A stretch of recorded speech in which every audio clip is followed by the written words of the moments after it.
오늘은 10월 3일 개천절입니다. 기원전 2333년에 이 땅에서 문명이 시작되었다는 뜻으로 하늘이 열렸다고 천명한 개천절입니다. 문명의 단위를 나라라고 부르는데 그 주체가 단군 왕검으로서 고조선이라는 이름으로 나라를 세웠고, 그 후 역사에서 나라의 권력을 맡은 주체는 여러 번 바뀌어서 고조선이 고구려, 신라, 가야, 백제였다가 통일신라로 다시 고려를 거쳐 조선까지 내려왔던 겁니다. 일본 군국주의자들이 침략해서 식민 통치를 한 적이 있으나 그들은 우리 민족에게서 나라가 아니라 정치 권력을 뺏었던 것뿐입니다. 우리는 나라를 빼앗긴 적이 없습니다. 그래서 일제는 이 땅에 총독부를 세워놓고 우리의 말과 글, 나아가서는 문화와 전통까지 말살하려고 획책했고, 전반적으로 조선 왕조보다 훨씬 더 못한 악랄한 정치로 이 땅의 백성을 노예로 부리며 괴롭혔습니다. 일제 36년의 식민 통치는 총체적인 악이었고, 식민지 시절 조선은 그야말로 생지옥이었습니다.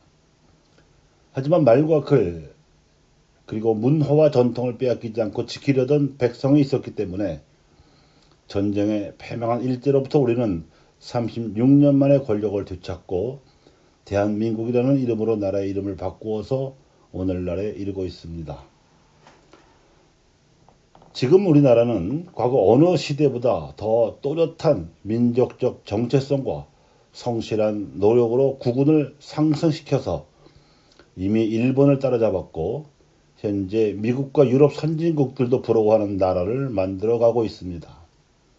그래서 분명히 하자면 이 나라의 기원은 대한민국 정부가 수립된 1948년이나 3.1운동 직후 상해에 대한민국 임시정부가 세워진 1919년이 아니라 최초의 문명사회를 세우려는 뜻으로 이룩된 고조선이 세워진 기원전 2333년 오늘이라는 것이고, 따라서 우리나라 역사는 반만년이 넘습니다. 우리 민족은 나라의 이름이 여러 이름으로 바뀌는 동안에도 10월 초순에 제천 행사를 치르며 홍익인간과 이화세계라는 개천의 이념을 기리곤 하였습니다. 홍익인간이란 널리 인간을 이롭게 하겠다는 뜻이고, 이화세계란 이치로서 세상을 다스리자는 뜻입니다.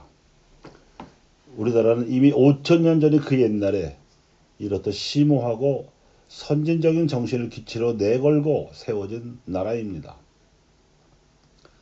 제천 행사는 하늘을 숭배하고 제사를 지내는 의식으로서 스스로 하느님의 자손이라는 천손적 의식을 지닌 우리 교회가 지내던 고유 의식입니다. 씨를 뿌린 봄에는 농사가 풍요롭기를 하늘에 기원하고, 곡식을 거둔 가을에는 풍요로운 수확을 주신 하늘에 감사하려는 취지로 치러졌으므로 민족의 신화를 비롯해서 음악, 문학 등 예술의 맹화가 이 제천 행사로부터 싹 텄습니다. 그 옛날에 제천 행사에서 유래된 민속 명절들은 단오와 추석, 10월 상달 등으로서 오늘날까지 이어져 오고 있습니다. 이 같은 우리 민족의 문화적이고 역사적인 뿌리에서 우리가 알 수 있는 바는, 첫째, 예로부터 우리 민족은 하느님을 믿고 숭배하던 종교적 바탕이 있었다는 것이고, 둘째, 이러한 종교적 바탕 위에서 농사 등의 현세적 삶의 질서를 종교적으로 해석하고 설계하며 기원하는 문화적 전통이 비롯되었다는 것. 셋째, 이 종교적 바탕과 문화적 전통이 우리라고 하는 공동체적인 삶의 양식을 규정해 왔다는 것입니다. 이 문화적이고 역사적인 뿌리를 감안할 때 우리 교회와 신앙인들에게 주어진 과제는, 첫째로 종교적이며 문화적이고 공동체적인 이 민족 정통적 뿌리를 존중해야 한다는 것과, 둘째로 전통적으로 알아왔던 막연한 하느님 개념에 200여 년 전에 들어온 천주교가 비로소 예수 그리스도라는 구체적이고 인격적이며 역사적인 개념으로 세례를 준 것처럼 우리 민족의 역사와 문화 그리고 공동체적인 생활 양식에 그리스도적인 공헌이 필요하다는 것입니다.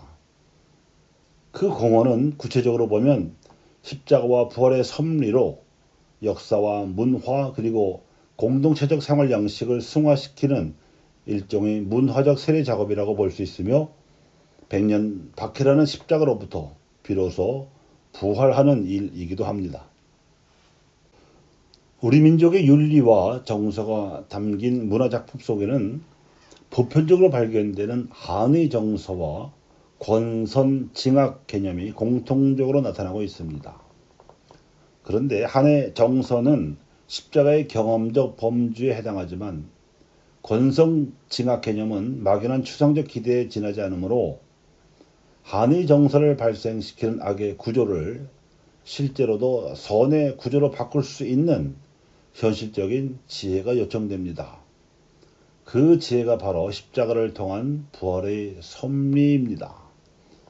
즉 막연하고 이원론적인 선악의 대립 인식에서 벗어나서 악에 대한 선의 자기 희생을 통해 악을 선으로 승화시키는 부활의 지혜를 발휘하는 것이 민족 문화에 대한 신앙의 지혜요 과제라고 할 수 있습니다.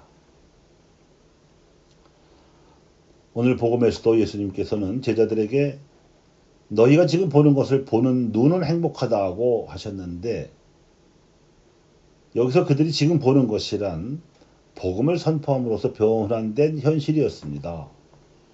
즉 복음 선포로 말미암아 사탄이 하늘의 별처럼 떨어지고 마귀들이 복종하며 하느님의 선이 공동체적으로 실현되는 새로운 현실이 그것인데 이는 결국 십자가를 통한 부활의 현실입니다.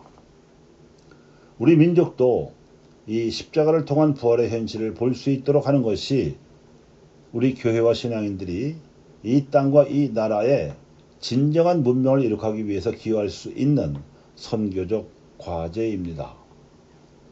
이렇게 해서 체험하게 될 새로운 현실이야말로 진정한 하늘일 것입니다.